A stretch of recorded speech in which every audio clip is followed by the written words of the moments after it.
नमस्कार साथियों, रत्नेश एकेडमी में आपका स्वागत है। तो आज हम लोग क्या है कि एक छोटे से टॉपिक कैग के बारे में चर्चा करते हैं। कैग से संबंधित जो प्रश्न है यूपी पीसीएस पे काफ़ी पूछे जाते हैं और ज़्यादातर ये कथन कारण में आते हैं। ओके, या फिर बहुत सारे आपको कथन दे रखे होंगे और उनमें से आपको बताना होगा कि कौन से सही हैं या नहीं, कौन से गलत हैं। कैग हो गया, एक महान्यायवादी हो गया, यानी कि अटॉर्नी जनरल ऑफ इंडिया हो गया। इनसे संबंधित जो प्रश्न हैं वो यूपी पीसीएस में काफ़ी आते हैं। ठीक है, चलिए बात करते हैं कैग। कैग की अगर आप बात करें तो कैग होता क्या है कि नियंत्रण एवं महालेखा परीक्षक होता है। ओके, आर्टिकल इससे संबंधित आपको याद रखना कि पार्ट 5 में इसका वर्णन है, भाग 5, और आर्टिकल है 148 से लेके 151 तक। ओके, तो एक पॉइंट है इसमें कि कैग क्या है, एक संवैधानिक पद है। संवैधानिक पद का मतलब हो जाता है कि इसका जिक्र जो है हमारे संविधान में किया गया है।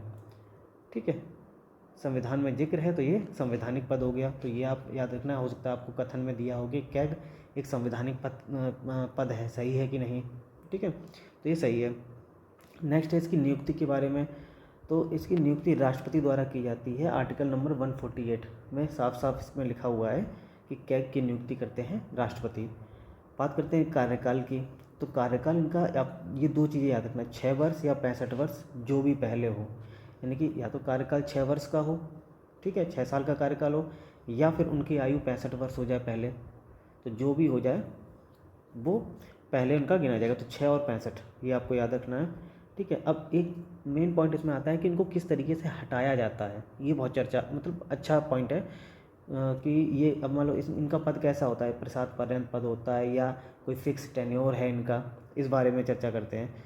तो इनको जो पद से हटाया जाता है, तो सुप्रीम कोर्ट के जो न्यायाधीश की तरह इनको पद से हटाया जाता है। यानी जिस प्रकार से, जिस रीति से सुप्रीम कोर्ट के न्यायाधीशों को उनके पद से हटाया जाता है, उसी प्रकार से कैग के अध्यक्ष को उनके पद से हटाया जाता है। यानी कैग को उनके पद से हटाया जाता है। ठीक है, तो यानी कि यहाँ पर आपको मैंने ये ब्रैकेट में लिखा है, ये राष्ट्रपति के प्रसाद पर्यंत पद नहीं है, क्रॉस है ये। अगर आपसे पूछा जाता है कि क्या कैग का पद राष्ट्रपति के प्रसाद पर्यंत होता है, यानी राष्ट्रपति जब चाहें तब उनको हटा सकते हैं, तो ऐसा नहीं है, ये गलत है। उनको उसी रीति से, उसी विधि से हटाया जाता है जिस तरीके से सुप्रीम कोर्ट के न्यायाधीशों को हटाया जाता है। ये आप याद रखिएगा, बहुत ही इंपॉर्टेंट, मोस्ट इंपॉर्टेंट पॉइंट है। और इनके कार्यकाल याद रखिएगा, 6 या 65 वर्ष, ये याद रखिएगा। ठीक है, प्रसाद पर्यंत पद की अगर बात करें तो जैसे कि महान्यायवादी जो हैं, एक मिनट, वादी यानी कि अटॉर्नी जनरल ऑफ इंडिया, ये प्रसाद पर्यंत पद धारण करते हैं राष्ट्रपति के। ठीक है, और कैग नहीं करता, ये दोनों में अंतर भी है एक। ओके, नेक्स्ट बात करते हैं अपना प्रतिवेदन। प्रतिवेदन का मतलब होता है रिपोर्ट।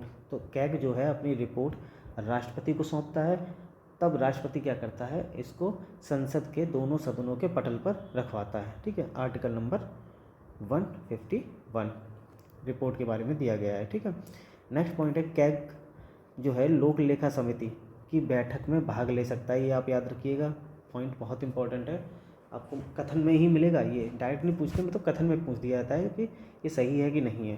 तो कैग क्या करता है कि लोक लेखा समिति की बैठक में भाग लेता है। ऑप्शन आ सकता है कि निम्नलिखित में, कैग जो है निम्नलिखित में से किस समिति की बैठक में भाग लेता है। 3 ऑप्शन, 4 ऑप्शन दिए होंगे, प्राक्कलन समिति, लोक लेखा समिति और आपकी सार्वजनिक उपक्रम समिति, या इनमें से कोई नहीं। तो लोक लेखा समिति की बैठक में भाग लेता है। ठीक है, एक पॉइंट ये याद रखिएगा कि कैग को जो है लोक लेखा समिति का मित्र कहा जाता है। ठीक है, ये क्वेश्चन, इस तरह के क्वेश्चन आते हैं।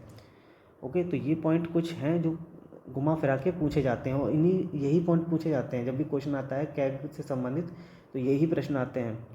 ठीक है, नेक्स्ट पॉइंट है आर्टिकल नंबर 149 के बारे में। इसमें कैग के कर्तव्यों के बारे में दिया गया है। ओके, अब देखो, ये क्वेश्चन आया था 2012 में।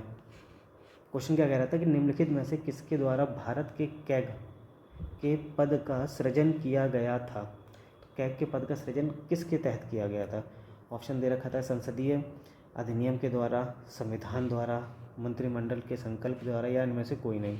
तो अभी हमने बताया कि ये पद जो है, कैग का पद हमारे किस में है, संविधान में है। तो ऑप्शन नंबर 20 का राइट आंसर, संवैधानिक पद है। आर्टिकल नंबर 148 में कैग के बारे में उल्लेख किया गया है। ठीक है, तो घुमा फिरा क्वेश्चन है, या तो ये पूछ देगा कौन सा पद है, तो संवैधानिक है कि गैर संवैधानिक है। अब यहाँ पे डायरेक्ट पूछ देगा कि कैग का पद का सृजन कैसे किया गया है, तो हमारे संविधान के द्वारा कैग के पद का सृजन किया गया है। ठीक है, तो ये कुछ पॉइंट थे कैग के बारे में, ये आप याद रखिएगा। ओके, तो इसी तरीके से एक छोटा सा टॉपिक था जिससे यूपी पीसीएस प्रश्न पूछता है। मिलते हैं ऐसे ही नेक्स्ट टॉपिक में। और वीडियो अगर आपको अच्छी लगी हो तो वीडियो को लाइक और चैनल को सब्सक्राइब ज़रूर करें।